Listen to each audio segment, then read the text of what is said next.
Kayak karena mereka itu tidak mengerti bahwa agama itu hanya satu yang benar. Agama itu ibarat tali pengikat, tali tambang itu, tali tambang pengikat anjing atau rantai pengikat anjing, yaitu fungsinya agama. Jadi bermacam-macam tali pengikat anjing. Mengapa anjing harus diikat? Gitu loh, ya, supaya tidak liar. Manusia juga begitu, diikat di berbagai dunia, belahan dunia, dengan bermacam-macam ikatan, yaitu pikirannya yang diikat. Manusia itu diikat pikirannya oleh agama, bermacam-macam ikatan, bukan satu model. Ikatan itu banyak sekali. Agama yang diajarkan Nabi syariat. Syariat ini adalah ibadah introspeksi diri. Jadi sekolah, ibadah syariat itu ibadah sekolah. Segala yang diminta itu harus dipelajari sendiri, dikabulkan sendiri, dipraktekkan sendiri. Jadi ibadah syariat ini ibadah sekolah. Allah itu tidak butuh tempat. Jadi manusia bukan tempatnya Allah, batu juga bukan, ya. Enak saja, berarti kamu itu begitu terhormat ya, kamu itu tempatnya Allah, ya. Nanti malaikat protes, kenapa nggak bertempat di saya? Iblis juga protes, lebih baik bertempat di saya dong. Kata iblis, saya kan dari api, manusia dari tanah, masa bertempat di manusia? Ya, apa dasarnya kamu mengatakan bahwa Allah itu bertempat pada manusia? Apa dasarnya? Ya, bacalah kesempurnaan Adam. Adam itu ditiupkan roh Allah. Memangnya kompresor yang niup? Ya Allah lah ya, yang bersemayam di daya pikirnya Adam. Begitu. Menjadi Ruhul Kudusnya. Berhubung Adam tidak patuh pada Ruhul Kudusnya, ya pergi ke dunia. Ya Pak, itu sebabnya. Silahkan mau berkata simbol kayak mau apa, tapi harus berdasar ada hukum penjelasannya ya. Jangan itu pendapat sendiri, seolah-olah itu menjadi firman Tuhan ya. Kita berkesimpulan menurut cara pikir kita, terus dinisbatkan seolah-olah itu jadi ajaran Tuhan. Memang kapan kamu itu lebih pandai daripada Tuhan ya? Tuhan saja tidak mengatakan bahwa Ka'bah itu ibu, kamu katakan Ka'bah itu ibu. Hajar Aswad itu Pagina ibu, ya. Kamu itu dari mana pelajaran begitu itu ya? Itu kan hanya dari cara pikir kamu begitu, ya. Kalau cara pikir kamu begitu, mungkin neraka itu taiku, ya. Iblis itu taiku yang bakal dibuang ke WC, yaitu WC-nya neraka. Bisa saja kalau mau berpendapat ya, tapi dihubung-hubungkan bahwa ini benar nggak dari Allah. Jadi kalau berkesimpulan punya pemikiran, jangan dinisbatkan seolah-olah itu dari Allah ya, atau seolah itu hukum Allah. Jadi seolah kamu itu lebih pintar daripada Allah dong. Jadi seolah kamu yang membuat peraturan melebihi atau mengalahkan peraturan Allah, begitu. Ruh itu ciptaan ya, bukan berarti Allah itu sendiri. Allah itu bisa menciptakan triliunan bahkan mungkin lebih lagi ruh ya. Jadi bukan berarti mentang-mentang Adam atau kita ditiupkan ruh lantas kita ini Allah, atau ruh kita ini Allah, bukan. Tapi ruh kita ini ciptaan Allah yang ditiupkan kepada kita. Jadi ruh itu ciptaannya ya, bukan Allah itu sendiri. Tapi kalau Allah itu menjangkau kemanapun ya, dekat. Jadi karena begitu kuasanya seolah-olah dekat ya, sampai disebut lebih dekat dari urat lehermu, lebih dekat dari sandal jepitmu, dari sandalmu. Jadi Allah itu yang menjangkau kemanapun ya, sangat dekat. Jika kita ini dikehendaki oleh Allah, sekarang detik ini pun mati ya mati ya. Walaupun kita ini masuk ke dalam sembunyi di dalam kemanapun lari, itu semua bagi Allah itu tetap dekat kemanapun ya. Allah itu seolah kalau digambarkan ya, tapi Allah kan tidak punya tangan. Tapi kalau dia gambarkan tangan Allah itu misalnya mau mencengkeram kita ini ya dimanapun itu kita ini terjangkau oleh Allah ya. Mau masuk ke dalam peti, dielas semua sisinya, ya, kita ini Allah tetap menjangkau ke dalam peti tersebut itu. Dan mungkin malah dengan ditutup, dielas semua sisinya, malah kita mati beneran di dalam itu. Jadi itu gambarannya ya. Kalau introspeksi diri itu di dalam hadis sudah diterangkan ya. Nabi itu menjelaskan hasibu anfusakum qabla an tuhasabu. Hisablah atau pelajari sendirilah dirimu ya, qabla an tuhasabu, sebelum kamu nanti itu di alam akhirat itu akan menghadapi hisaban ya. Kita tuh akan dihisab di sisi Allah kelak itu ya. Di sana itu akan dihisab, akan ditimbang mana yang lebih banyak, dosa atau amalan. Kalau lebih banyak amalan, maka kita optimis akan selamat. Kalau lebih banyak dosa, maka kita pesimis. Kita akan mendapat siksa. Nah, itu nanti dihisab, misalnya dihitung, dikalkulasi ya. Nah, makanya hasibu anfusakum, kata Nabi. Hitunglah, kalkulasilah dirimu. Qabla an tuhasabu, sebelum jika dihitung, sebelum jika dihisab, sebelum jika dikalkulasi. Maka timbang-timbang sendirilah, ataupun ya kira-kira sendirilah kamu itu ke neraka atau ke surga ya.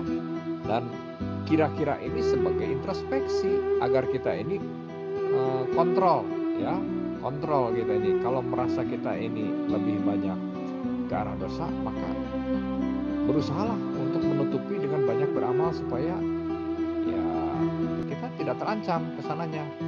Tapi kalau merasa lebih banyak amalan, kalau merasa cukup ya sudah, silahkan kalau merasa cukup. Tapi apa mungkin kita merasa cukup di sana itu? Di dunia aja ya, di dunia aja nih kita nih, di dunia. Misalnya kita pakai mobil atau kita pakai motor, misalnya kita pakai motor, lihat orang pakai mobil, kan ada perasaan menginginkan, aduh, andai saja saya punya mobil ya. Kadang-kadang itu kan ada di hati kita ya. Nah, kita misalnya nggak punya istri, lihat orang punya istri, aduh, pengen ya saya punya istri. Kita punya istri tapi kalah cantik sama istri orang. Andai istri saya itu secantik dia, ada kan ya.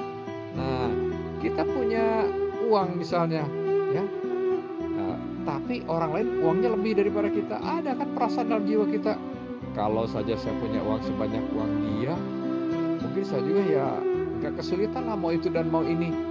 Jadi hal apa yang lebih itu, sebagai manusia kita selalu menginginkan. Di akhirat pun kelak begitu. Kalau kita derajatnya suatu saatnya kita mencapai surga ya. Kalau kita derajatnya hanya di posisi derajat tingkat yang rendah, melihat yang lebih tinggi, yang fasilitasnya lebih nyaman, ada perasaan nanti, andai saya dulu di dunia amal saya itu lebih sungguh-sungguh, mungkin saya mencapai posisi itu ya. Nah, mencapai posisi itu, melihat yang lebih tingginya lagi, ada nanti berpikir, andai saya punya amalan yang seperti yang dia lakukan, mungkin saya pun mencapai derajat itu ya. Nah, makanya untuk rasa inginnya memenuhi selera kita mencapai yang maksimal itu, sekaranglah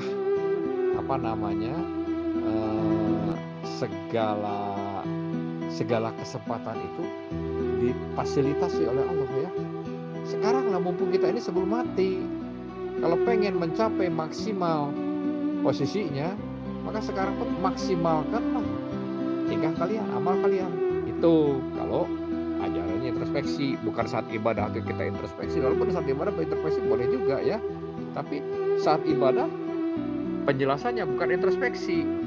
Bukan haji itu pembelajaran apa segala macam, bukan. Jadi saat itu kita itu disuruh sujud, disuruh kita itu menyembah kepada Allah. Nah, di saat itulah kita mendulang amal atau mendulang pahala, mendulang agar Allah itu meridhoi pada kita. Semakin Allah ridho pada kita, semakin besar harapannya kita pun akan diberi posisi atau diberi kenikmatan yang lebih banyak lagi. Karena segala gudangnya yang menciptakan kan Allah ya. Semakin Allah meridhoi, semakin diberinya lebih banyak. Nah itu. Jadi kalau sudah beribadah itu namanya pendulangan ataupun penambangan ataupun kita ya apa namanya saat memacu. Kalau pembelajaran yaitu kata Nabi itu hasibu anfusakum qabla an tuhasabu itu ya. Itulah pada saat kita makanya kita pada saat diem sama kita bertafakur. Apa bertafakur? Banyak banyak apa tafakur ya? Banyak banyak ingat ya. Banyak ingat pada Allah ini. Ingat mengingat diri kita sendiri dan membaca suasana alam sekitar ini kan ayat Allah. Dalam diri kita pun ini ayat Allah. Nah, kita baca semuanya. Melihat ketinggian langit kita baca, oh Allah itu maha tinggi. Buktinya langitnya itu setinggi itu tak terjangkau oleh teknologi apapun. Gak ada teknologi sampai sekarang yang mengklaim telah mampu mencapai ketinggian langit yang tertinggi. Gak ada. Baru ada yang kita dengar sampai bulan. Ternyata lebih jauh lagi ada segala macam planet dan di atas planet entah apa di sana ada dinding langit entah bagaimana belum ada yang mencapai ya teknologi apapun apalagi kita yang tidak punya teknologi sejauh demikian. Artinya itulah memahami kita bahwa ayat-ayat dan apapun semuanya itu ayat ya. Semua tanda melihat air laut misalnya kita saat melihat air laut demikian tak terhingga jumlah air Allah mampu menampungnya dengan kondisi lautan ya. Seandainya air laut itu liar, seandainya air laut itu seandainya bumi ini tidak ada gravitasi, maka air laut itu liar mungkin menyirami ke kita mungkin dalam kondisi yang tidak aman. Atau seandainya tidak ada gravitasi dalam dunia yang diciptakan oleh Allah ya, sehingga air laut itu akan kalau orang bilang itu keplok ya. Keplok itu jadi goyang-goyang kayak air dalam piring misalnya terus kita goyang gimana? Karena air itu akan menyiram ke kiri posisi sisi kanan, sisi kiri atau sisi depan, sisi belakang akan tersiram semua. Nah, kalau air laut ini digitukan oleh Allah, air laut ini akan menyiram ke daratan, menyiram ke benua-benua. Mungkin kita Indonesia sebentar ini kita disiram sama air samudra, habis sudah kita Indonesia ini ya. Habis orang-orangnya. Itu kan pernah dibuktikan itu mana di Aceh tsunami itu. Bagaimana itu? Nah, kalau air itu sampai menjangkau kepada kita semua, bagaimana? Nah, inilah menandakan ayat Allah itu sedemikian. Allah itu ya Maha Kuasa. Kalau dikehendaki air laut itu tiba-tiba gravitasi bumi itu digeser oleh Allah, maka tiba-tiba kemiringan posisi laut itu berubah, maka yang tenggelam itu kita daratan dan posisi laut justru kering karena permukaannya gravitasinya bergeser, airnya jadi tertariknya ke titik yang berubah. Bisa kan Allah menghendaki? Matilah kita semua ya. Nah, ini ayat-ayat yang harus kita baca. Itulah namanya hasibu anfusakum qabla an tuhasabu. Kita tuh menimang-nimang ya. Jadi Allah itu demikian kuasanya, maka tugas kita adalah harus taat dan tunduk kepada Allah ini. Tidak ada sedikit pun kita ini untuk berusaha menolak angkuh. Kalau tidak mampu lain lagi. Tidak mampu berusaha untuk mampu. Kita tidak bisa ibadah saat ini kita sibuk itu atau kita tidak mampu kita sakit dan ini dan segala macam itu lain lagi. Tapi kalau masa iya saya harus ibadah, itu seperti iblis menentang itu. Kalau menentang aba wastakbaro ya Allah murka ya. Seperti murka pada iblis. Bagaimana iblis itu? Makanya kata Allah, ukhruj minha, keluarlah kamu dari situ. Dari asalnya kan iblis di surga juga dengan Nabi Adam ini. Keluarlah kalian. Gitu ya. Allah murka. Karena apa? Karena iblisnya angkuh. Nah, kita pun kalau angkuh menolak, itu ancamannya Allah murka nanti sama kita ya. Nah, itulah penjelasan mengenai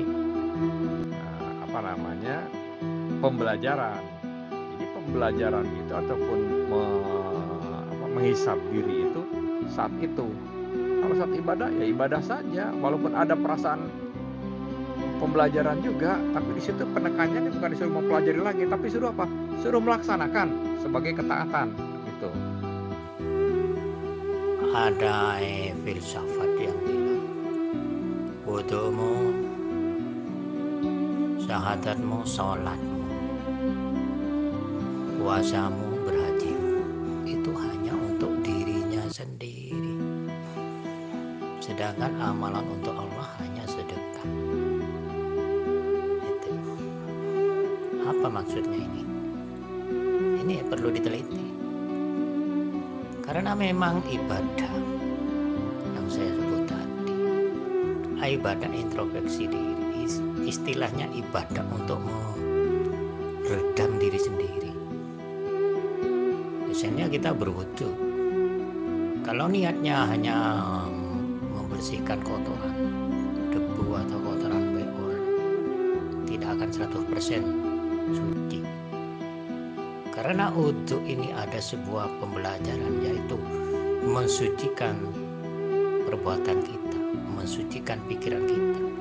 Jadi sebelum bertindak disucikan dulu, diniatkan setiap tindakan itu harus suci. Sebelum bertindak diniatkan dulu, harus berpikir suci. Ya itulah hikmah wudu. Makanya itu dikatakan ibadah introspeksi diri, pembelajaran di situ. Tidak sekedar ritual, dikerjakan rutinitas yang berpahala, dianggap berpahala, gak gitu.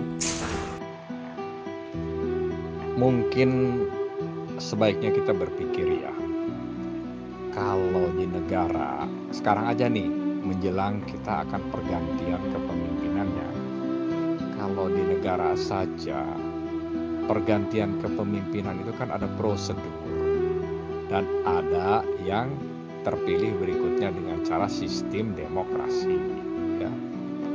Kalau perusahaan nih ya, kalau perusahaan atau kita saja nih ya, misalnya kita kita mau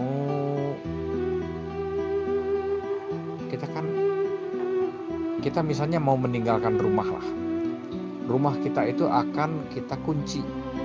Nah, tapi di saat lain mungkin ada anak kita dan kunci cuma satu kebetulan, mungkin dia tidak punya kunci duplikat nih, kita kunci cuma satu.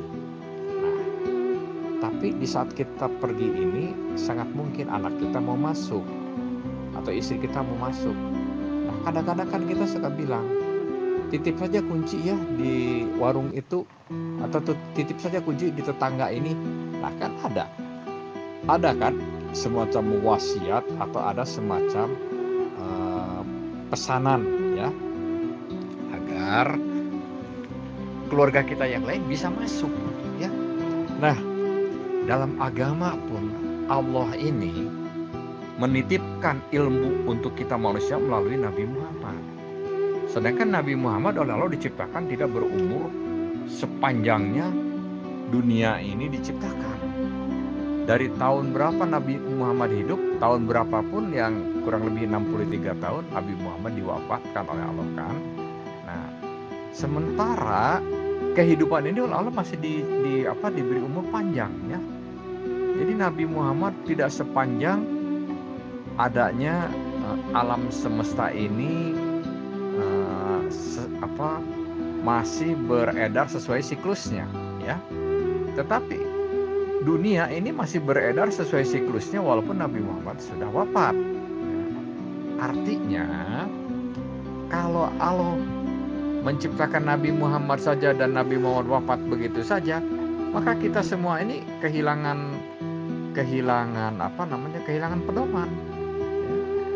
Sementara Quran ini memang diturunkan melalui Nabi Muhammad ini, tapi kan menafsirkan atau mentakwilkan pemahaman Quran ini kan lain mazhab, apalagi lain kepala. Lain mazhab sudah lain lagi punya kesimpulan. Kalau begitu Allah perlu dong Allah ini memanjangkan usia Nabi Muhammad untuk sebagai penjelasnya yang dimaksud dengan Quran tersebut. Sayangnya Allah tidak akan memanjangkan usia Nabi Muhammad ini.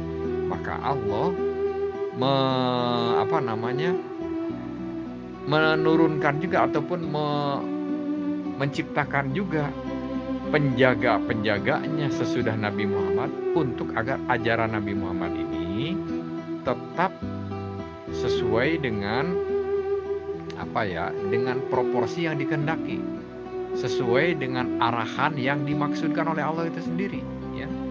Nah, kalau tadi kita ini meninggalkan rumah saja kita tahu kok menitipkan kunci, ya. Atau kalau perusahaan bosnya mau pergi, tahu kok perusahaan itu mengatakan kalau saya nggak ada, kalau ada apa-apa ke Pak itu saja atau ke Bu itu saja sebagai wakil saya. Nah, kan bisa, ya. Nah, atau negara pun nanti kalau presiden pertama wafat pakai sistem ini ya biar tercipta presiden berikutnya. Nah, kan ada itu sistem dibikin, ya. Masa iya Allah ini mewafatkan Nabi Muhammad Allah pun tidak membuat sistem, tidak membuat yang dititipkan untuk adanya agar agama ini tetap terjaga. Sudah oleh Allah diserahkan sajalah. Terserah manusia ngikuti Abu Bakar silahkan, mau ngikuti mazhab Syafi'i silahkan, mau ngikuti mazhab Hambali silahkan, mau ngikuti Ahmadiyah silahkan, mau ngikuti Al-Yamani silahkan, mau ngikuti Wahabi silahkan. Apakah demikiankah Allah itu tanpa mempersiapkan ataupun tanpa menitipkan siapa yang layak yang bisa diyakini orangnya itu akan mampu menjaga benarnya agama ini tetap dalam proporsi atau tetap dalam tracknya, dalam jalurnya yang semestinya. Masa iya Allah itu lebih bodoh daripada orang yang mempunyai perusahaan? Tahu orang yang punya perusahaan kalau bosnya mau pergi dititipin sama siapa? Masa Allah lebih bodoh daripada kita? Tahu kok kita kalau mau pergi rumah dikunci, kuncinya dititipin ke siapa, ya. Jadi kalau kita saja tahu untuk menjaga, masa iya Allah nggak tahu untuk menjaga agamanya? Nah, inilah kalau Allah kita yakin Allah itu lebih pintar daripada kita, lebih cerdas daripada kita, lebih tahu untuk menjaga agamanya, maka tentu ada Al-Quran ini padanannya, ada penjaganya. Siapa penjaganya? Jadi Al-Quran ini tidak bisa ditafsirkan semau-maunya oleh orang-orang yang mentang-mentang mengerti dengan bahasa Arab, mengerti dengan tulisan-tulisan Al-Quran, terus berkesimpulan saya paling tahu, saya paling pintar. Nggak bisa. Jadi harus ada Al-Quran dengan paketnya. Itulah paketnya itu disebut itrah, ya. Yang awalnya itu Ahlul Bait. Ahlul Bait inilah penjaga Al-Quran ini, penjaga agama Allah ini, dan menjelaskan bahwa yang di agama Allah ini penjelasannya itu bagaimana, ke arah mana ini. Jadi nggak bisa mentang-mentang sekarang Mirza Ghulam Ahmad pinter nih menyimpulkan beragama itu begini, kita tidak berpolitik, tidak kita itu manhaj khilafah sesudah saya ini versi Mirza Ghulam Ahmad, nanti versi Al-Yamani lain lagi, terus versi Ahlus Sunnah beda pula, versinya Wahabi lain lagi. Nggak bisa, harus ada versi yang sebenar-benarnya yang dari Allah. Nah, siapa yang sebenarnya Allah tuh? Itu diterangkan oleh Nabi itu yaitu Ahlul Bait. Mereka lah, ya. Kata Nabi, tarakun fikum amroin, aku tinggalkan pada kalian itu dua, kitabillah wa itrati Ahlul Bait. Kitabnya Allah dan itrahku. Itrahku inilah yang punya kualifikasi akan mampu menjaga. Jadi seperti kita tadi itu, aku tinggalkan kunci pada tetanggaku. Ya, tetanggaku ini yang aku yakini akan bisa memegang amanat untuk agar rumahku ini tetap terjaga, kuncinya dia pegang. Nah, itrah inilah yang oleh Allah dijadikan padanannya untuk berhak bisa membuka kunci-kunci Al-Quran ini, sehingga maksud Al-Quran ini tidak tersimpangkan. Kalau masing-masing masa, masing-masing orang mengartikan Al-Quran berdasarkan cara pikirnya, apalagi kayak si Supar diantaranya ini, ya, akhirnya menyimpulkan agama itu menurut akal-akalan pikirannya, jadi ro'yu, Jadi pendapat ya. Kalau agama sudah pendapat ya kacau balau. Pendapat ini surga itu ibu. Nanti kata pendapat yang itu bukan, masa ibu? Ibu kan kalah oleh bapak. Surga apa? Ka'bah tadi ya, bukan surga. Ka'bah. Ka'bah itu ibu. Bukan ibu kata yang itu. Ibu. Ibu sama bapak ditendang juga jatuh kok. Berarti Ka'bah itu apa? Bapak. Nah, nanti kata pendapat yang ini si supar misalnya mengartikan bahwa Ka'bah itu ibu. Nanti ada si supir mengartikan bahwa Ka'bah itu harusnya bapak, ya. Datang lagi si supor. Bukan bapak dong. Ka'bah itu kakek. Kacau sudah agama. Masing-masing punya pendapat. Datang lagi yang lain. Tidak, Ka'bah itu bukan kakek, bukan apa. Siapa? Ka'bah itu adalah uak. Kenapa? Kenapa diartikan uak? Kan kita datang ke Ka'bah itu kapan-kapan saja. Kayak kita datang ke uak kita kan. Kita datang ke uak kita itu kapan saja kalau kita sempet. Nggak tiap hari pasti kita ke sana. Kalau ibu itu kita tiap hari datang kan namanya ke ibu. Berarti Ka'bah itu bukan ibu. Kacau balau lah. Masing-masing orang akan punya pendapat ya. Kalau agama diartikan berdasarkan pendapat. Jadi agama itu bukan pendapat, tapi agama itu mengikuti ajaran. Jadi ibadah yang dimaksud untuk diri sendiri itu semua ibadah itu mengandung pembelajaran atau sekolah di situ. Anda sholat, tapi Anda itu sekolah dalam sholat itu. Apa yang dibaca dalam sholat? Ihdinas siratal mustaqim. Tunjukkan jalan yang lurus. Nah itu yang lurus harus dirinya sendiri. Jangan menunggu Allah mengabulkan, karena Allah tidak mengabulkan nasib seseorang kecuali dia merubahnya sendiri. Makanya setiap doa itu dikabulkan sendiri, dijalani sendiri, dipraktekkan sendiri. Jadi semua ibadah itu dalam syariat yang saya sebutkan itu sebuah pendidikan untuk meredam diri sendiri supaya tidak liar. Gitu. Jadi ibadah introspeksi diri namanya, mencegah sebelum terjadi. Itulah ibadah. Jadi mencegah hal-hal yang buruk sebelum terjadi. Untuk mempertegas bahwa di dalam sholat itu sebuah pembelajaran, ibarat ibadah sekolah. Sholat ini dapat mencegah perbuatan keji dan mungkar. Tapi kalau mengerti yang dibaca, yang diminta, kalau dipraktikkan sendiri, dijalani sendiri, dikabulkan sendiri, jadi perbuatan keji dan mungkar itu bisa tercegah. Karena di dalam sholat itu ada doa-doa yang baik di situ. Yang tentunya jangan menunggu Allah mengabulkan, tapi kabulkan sendiri apa kemauanmu. Jalan yang lurus, pengasih penyayang, maha mulia. Jadi yang mulia ya dirimu sendiri. Harus maha mulia, maha suci, pengasih penyayang ya harus dirinya sendiri. Jadi perbuatan keji dan mungkar dapat dicegah dengan sholat. Itu pun kalau mau, karena di dalam sholat itu ada sebuah pembelajaran mencegah perbuatan keji dan mungkar. Saya luruskan ini pendapat Ka'bah itu, pendapat saya bahwa di situ itu tugu ibu. Ada ritual di dalam Ka'bah, di sekitar Ka'bah itu tawaf mengelilingi Ka'bah, dada-dada pada Ka'bah, cium Hajar Aswad. Apa maksudnya di situ? Kalau cuma dada-dada anak kecil bisa, cium batu, anak tak perlu belajar kalau cuma cium batu.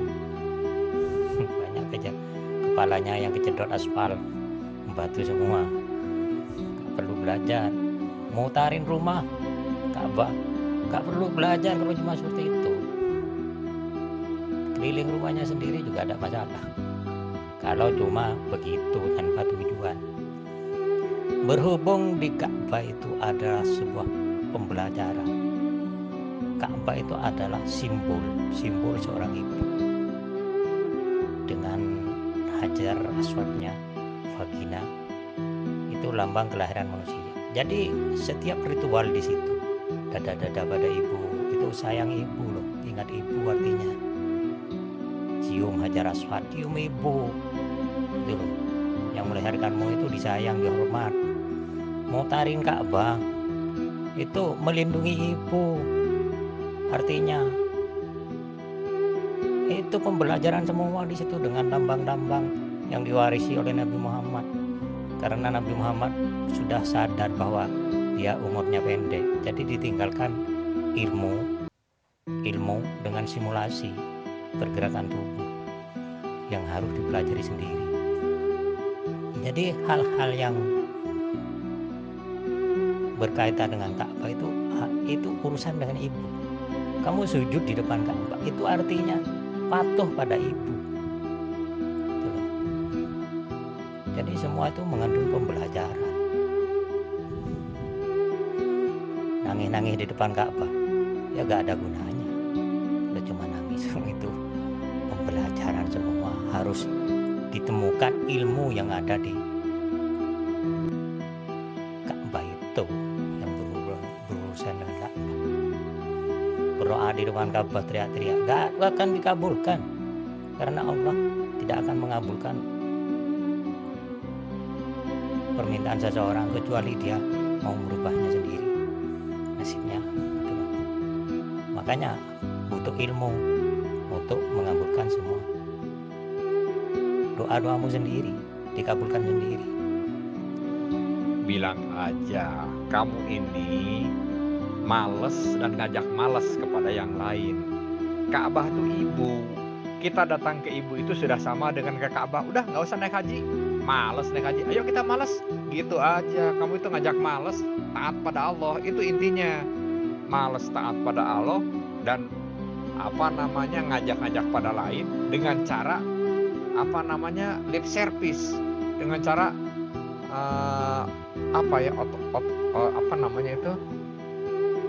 retorika, ya. Padahal intinya yang kamu katakan itu, ayo udah nggak usah kita haji, ibadah yang penting kita itu hasil dari belajar kita baik, sudah nggak usah ibadah. Jelasnya kamu apa? Ngajak malas, ngajak membangkang, ngajak tidak taat, itu saja. Intinya kamu itu ingin jangan mengikuti apa maunya Allah ini, gitu ya. Nah, ini Anda berpendapat sangat buruk hari ini. Pendapat Anda ini tidak ilmiah, hanya bantahan omong kosong istilah. Ibadah itu bisa sempurna bila mengerti niatnya, tata caranya, tujuannya, dan manfaatnya. Jadi setiap ibadah harus mengerti semuanya itu. Kalau tidak mengerti salah satunya, tidak sesuai dengan yang dikehendaki Nabi, ya sia-sia ibadahnya, bid'ah. Meskipun caranya sama dengan Nabi, cium hajar aswad contohnya, tapi niatnya dan tujuannya tidak sama dengan yang diinginkan Nabi, ya bid'ah, ujung-ujungnya jadi syirik, kafir sudah. Kalau pemuja batu jadinya, kalau tidak niatnya tidak sama dengan niat Nabi waktu cium, tujuannya pun tidak sama dengan Nabi waktu mencium hajar aswad. Itu kalau tidak sama dengan Nabi, bid'ah, malah bentuknya itu kafir nanti, memuja batu, memuliakan batu. Nah, itulah makanya setiap ibadah itu harus dinilai dari niat, tata cara, tujuan, dan manfaatnya.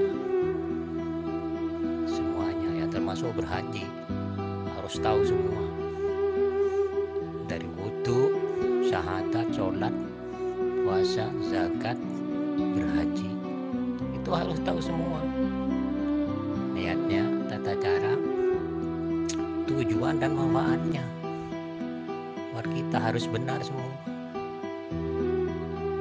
Ilmiah apanya?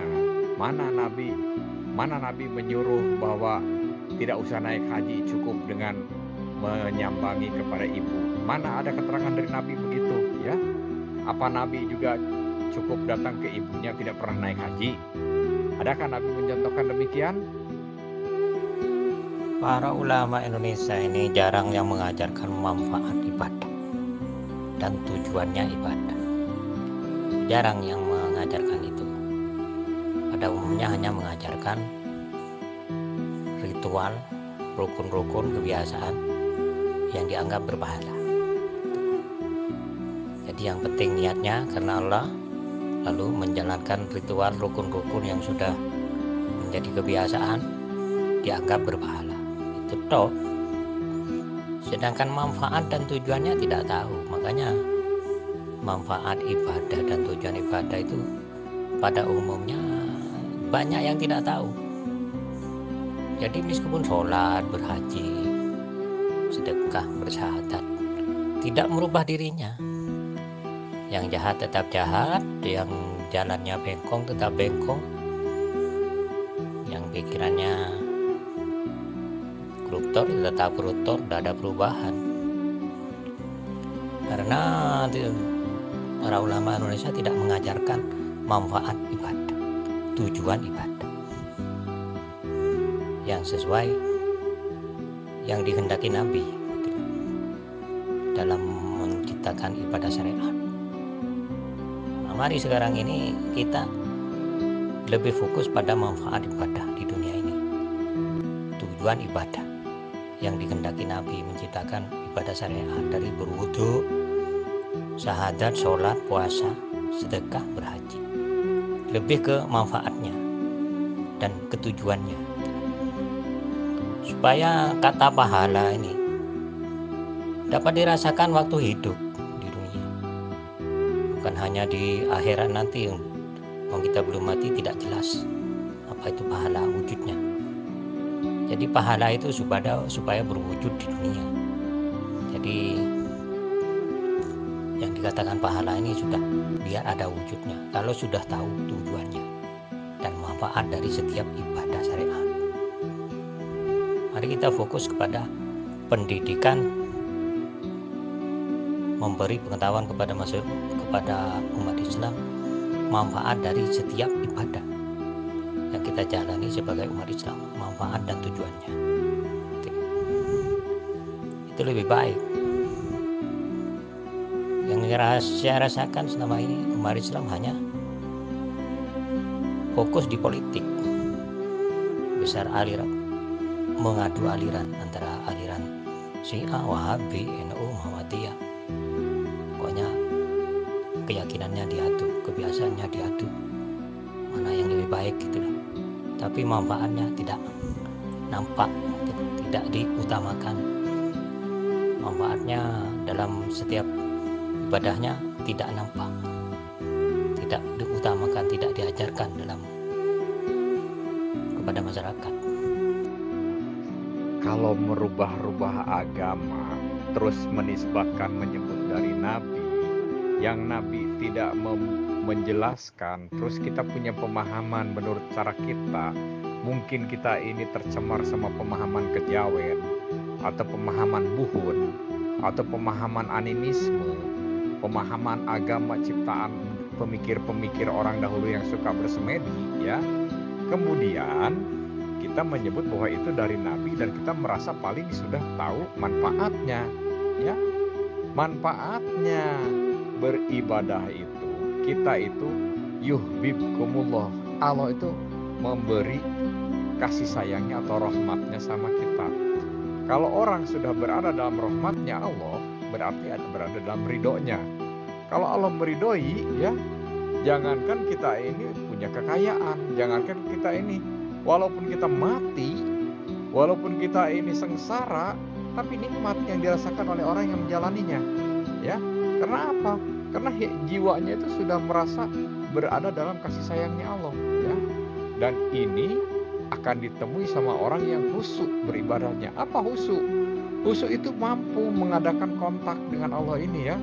Mampu dirinya itu ibadahnya ini tidak pikirannya kemana-mana, tapi mampu memfokuskan dirinya itu, ya Allah, saya itu kepadamu. Nah ini, jadi orang-orang yang khusyuk ini dia yang merasakan mendapat ridhonya Allah, dan ini manfaatnya. Tidak ada yang lebih utama kecuali kita ini mendapat kasih sayangnya Allah. Kalau sudah mendapatkan kasih sayangnya Allah, bagi orang yang merasakannya, ini kebahagiaan yang sangat luar biasa. Karena apa? Kita dicintai sama perempuan cantik, belum tentu sebenarnya kita akan nikmat yang hakikat. Kita mempunyai harta yang sangat berlimpah ruah, belum tentu itu semuanya memberikan kenikmatan yang sesungguhnya. Banyak kok, ataupun ada ceritanya orang yang kekayaannya berlimpah ruah tapi bunuh diri. Ada kok orang yang gara-gara mencintai perempuan cantik dia akhirnya bunuh diri, ya. Minum racun dan segala macam, banyak ya. Tetapi orang yang bisa menerima apa yang diberikan oleh Allah dan dia merasa bahagia, merasa cukup dengan apa yang diberikan oleh Allah, inilah orang yang mendapat kebahagiaan yang sesungguhnya, ya. Dan kebahagiaan yang sesungguhnya ini akan dibuktikannya di sisi Allah di akhirat itu, ya. Di dunia ini boleh jadi dia itu orang terhina, boleh jadi dia itu orang yang syariatnya menderita. Apalagi kalau kalau dalam penampilan pun kita ini serba wah, ya. Hartanya berlimpah misalnya. Andai hidupnya seperti pengemis gitu, tapi bisa menjalani tidak menghinakan diri, tidak mengemis. Walaupun seperti pengemis, dia tidak mengemis. Dan dia akhirnya mampu mencari kehidupannya sendiri, ya. Tidak menghinakan, meminta-minta, tidak. Boleh jadi dia merasakan kenikmatan yang orang-orang yang dibanding orang-orang yang secara lahiriahnya fasilitas hidupnya serba berlimpah. Boleh jadi orang yang nampaknya kekurangan tadi, tapi dia berada dalam kasih sayangnya Allah, ya, dalam rahmatnya Allah, dia itu lebih berkualitas hidupnya dan lebih menikmati dan lebih menemukan apa nilai hidup ini. Begitu, ya. Jadi jangan memahami pemahaman-pemahaman yang dicemari oleh kepercayaan-kepercayaan animisme, kepercayaan-kepercayaan orang-orang hasil bertapa, ya, akhirnya menyimpulkan sendiri pemahaman agama itu mengatakan apa artinya maunya Nabi. Kok sepertinya lebih tahu daripada maunya Nabi. Yang maunya Nabi ini harus berdasarkan keterangan-keterangan, dalil-dalil yang ada dalam Quran dan apa yang diucapkan oleh Nabi itu sendiri. Bukan mengatakan maunya Nabi padahal menurut pikiran kita yang dicemari oleh pemahaman-pemahaman leluhur dahulu. Justru saya itu merasa keanehan-keanehan yang dikerjakan oleh umat Islam. Rajin sholat, rajin puasa, berhaji, sedekah, puasa dikerjakan. Jahat juga dikerjakan. Korupsi, tipu-tipu, berzina, melacur juga dikerjakan. Jadi semua perbuatan itu dikerjakan, baik dikerjakan, buruk dikerjakan. Ya apa ini? Apa sebabnya? Gitu. Ternyata setelah saya teliti, mereka tidak tahu manfaat dari ibadah yang mereka kerjakan. Berhaji masih kejam pada ibunya. Tuh, masih kurang ajar sama ibunya, padahal sudah berhaji. Sholat masih sombongnya selangit. Tuh, dan tidak ada perubahan. Berarti dia tidak dapat pahala dari ibadah yang dia kerjakan karena tidak mampu merubah dirinya, baik dikerjakan, buruk dikerjakan, tidak ada saringan yang jelas. Karena mereka semua saya anggap tidak tahu manfaat dari ibadah, tidak dapat pendidikan dari ibadah syariat yang dia kerjakan. Berwudu tiap hari, cuma niatnya apa? Membersihkan kotoran debu dan kotoran beol gitu, najis. Ya tidak akan bersih 100% kalau cuma itu. Justru yang utama itu suci pikirannya. Itu yang paling penting supaya hidup sempurna. Mereka wudhu 5 kali, 7 kali, sampai ada yang 10 kali berwudu. Tapi pekerjaannya apa? Setelah itu tetap aja yang akalnya jelek-jelek, yang nyolongan sandal, tetap nyolongan sandal setelah sholat. Karena mereka itu tidak tahu manfaat tujuan dari agama itu, manfaat tujuan pendidikan yang ada dalam ibadah itu. Tidak mengerti bahwa sebuah itu ibadah syariat itu pendidikan yang ada tujuannya dan ada manfaatnya. Jadi pahala sebenarnya itu bila bisa merubah dirinya menjadi manusia sempurna, itulah pahala dari setiap ibadah. Pahala itu bisa merubah dirinya. Kalau tidak bisa merubah dirinya ke arah lebih baik, akhlak lebih baik, ya hanya ritual kebiasaan, ibarat mantra, membuat mantra-mantra kesaktian yang dianggap berpahala. Nah itu aja yang saya rasakan dan hasil penelitian saya. Sholat, berhaji, mengaji Al-Quran, berwudu, itu mereka semua yang melaksanakan itu hanya sebuah kebiasaan, atau bacaan-bacaannya hanya sebatas mantra-mantra yang dianggap berpahala, cuma itu. Jadi mereka semua tidak tahu manfaat dari semua ibadah yang mereka kerjakan buat dirinya. Jadi kalau tidak tahu, tidak mendapat pendidikan dari ibadah syariat yang dikerjakan, itu tidak dapat pahala. Jadi pahala ini sebenarnya adalah manfaat buat dirinya, manfaat ibadah. Sholat dapat pahala, itu dapat manfaat dari sholat itu, dapat pendidikan dari sholat itu. Kalau tidak dapat pendidikan dari sholat itu, ya tidak dapat apa-apa. Kalau cuma sekedar bacaan mantra-mantra, setiap bacaannya dianggap mantra-mantra yang berpahala,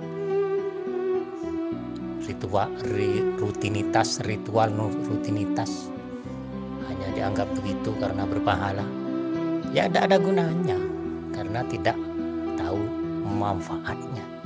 Jadi pahala di sini arti sebenarnya itu manfaat dari ibadah itu buat dirinya supaya menjadi manusia yang lebih baik.